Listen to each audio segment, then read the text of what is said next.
한 사람이 행인들 사이 멈춰서 무언가를 피고 있습니다. 들여다보니 종이에 대마잎을 말아서 만든 대마초입니다. 지하철역 안 어정쩡한 자세로 계단벽에 기대어 이동도 하지 않거나 의식 없이 축 늘어져 있습니다. 전형적인 마약 중독 증세입니다.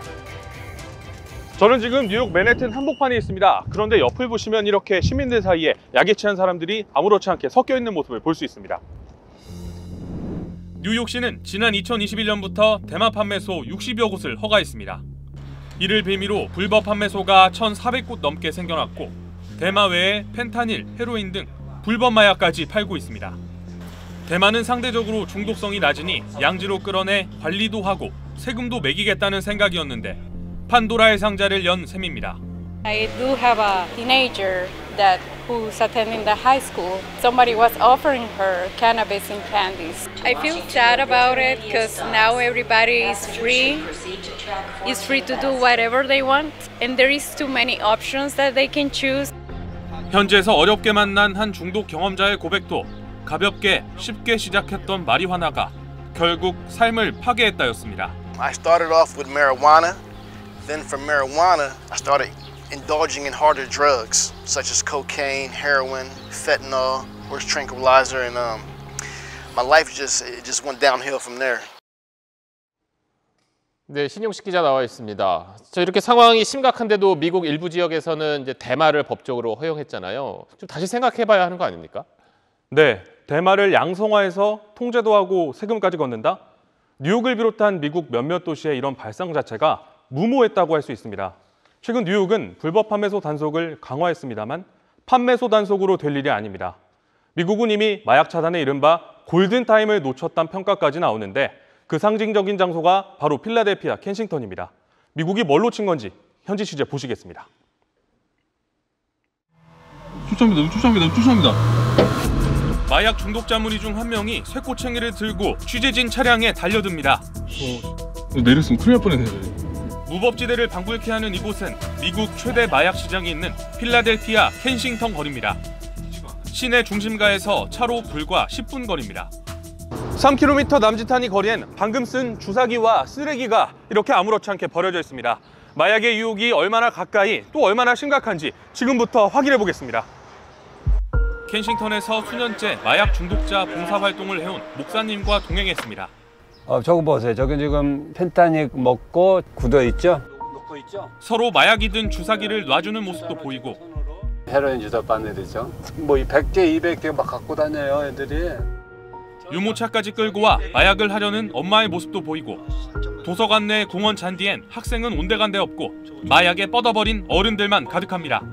이 켄싱턴 지역에가 마약하는 사람들이 한 2만 명 된다 그래요.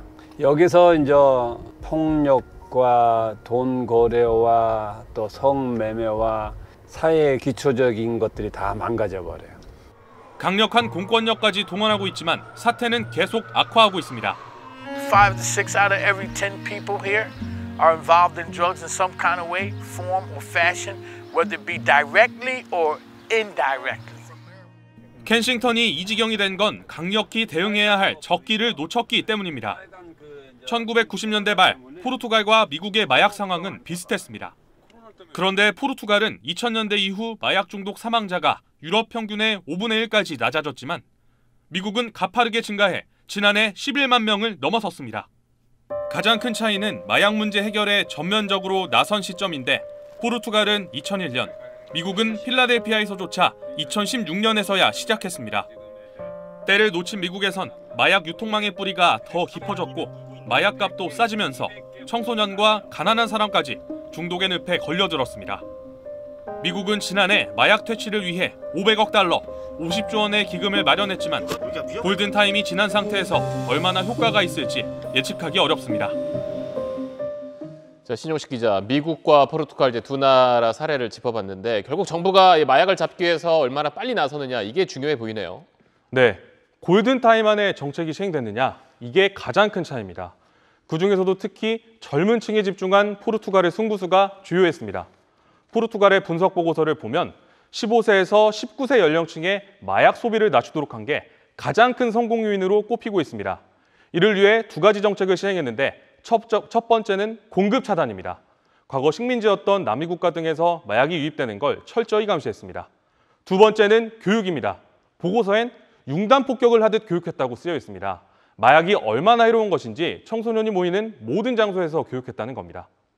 비교적 청소년 마약 교육엔 소극적인 우리나라도 참고해야 할 것 같습니다. 그러니까 이 부분을 우리도 꼭 좀 참고해야 할 부분인데, 그런데 이런 심각한 미국 상황이 우리나라한테까지 영향을 미친다던데 왜 그런 겁니까? 네, 미국 대마법화의 여파가 이미 현지 한인 사회에 미치고 있고 유학생, 관광객 등을 통해 한국 사회에도 영향을 주고 있습니다. 현지 취재에서도 확인할 수 있었는데 그 연결고리의 실태는 내일 전해드리도록 하겠습니다. 네, 내일도 이 내용 전해드리겠습니다. 지금까지 신영식 기자였습니다. 도널드 트럼프 미국 대통령이 중국산 수입품에 10% 추가 관세를 부과하자 중국이 강한 불만을 표하고 단호히 반대한다며 강경 대응에 나섰습니다. 중국 상무부 대변인은 담화문을 통해 미국의 조치는 WTO 규칙을 심각하게 위반하는 것이라면서 미국의 잘못된 처사에 WTO에 제소할 것이라고 덧붙였습니다. 또 중국은 세계에서 마약 금지 정책을 가장 엄격하고 가장 철저하게 집행하는 국가 중의 하나로 펜타닐은 미국의 문제라고 말했습니다. 이어 걸핏하면 관세를 수단으로 타국을 위협하지 않기를 희망한다고 강조하기도 했습니다. 트럼프가 25% 관세를 부과하기로 한 캐나다와 멕시코도 즉각 반발하고 나섰습니다.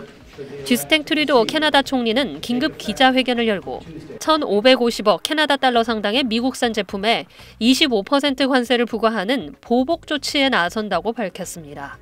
또 캐나다 국민들을 향해 미국산 대신 자국산 제품을 구매하고 휴가도 국내에서 보내자고 호소했습니다. 미국산 주류 판매를 중단하거나 미국산 차량의 도로 통행료를 올리겠다는 주도 있었습니다. 클라우디아 셰인바움 멕시코 대통령도 절대 머리를 숙이지 않겠다면서 미국산 제품에 대한 보복 관세 대응에 나섰습니다. 특히 미국이 관세 부과의 명분으로 내세운 펜타닐 유입을 거론하며 멕시코 정부가 범죄 조직과 동맹을 맺고 있다는 주장은 중상모략이라고 강하게 반박했습니다. 앞서 트럼프는 멕시코와 캐나다에 25%의 관세를 각각 부과하는 행정명령에 서명했습니다. 또 중국산 수입품에는 기존 관세 10%를 추가하기로 했습니다. 취임 2주 만에 글로벌 통상 전쟁에 포문을 연 건데 백악관은 이 같은 행정명령이 불법 이민과 펜타닐을 포함한 비상한 위협에 대응하려는 조치라고 설명했습니다. 트럼프는 그동안 멕시코와 접한 남부 국경과 캐나다와 맞닿은 북부 국경에서 불법 이민자와 펜타닐이 대량 유입되고 있고 중국은 펜타닐의 원료를 공급하고 있다고 주장해왔습니다. SBS 정경윤입니다.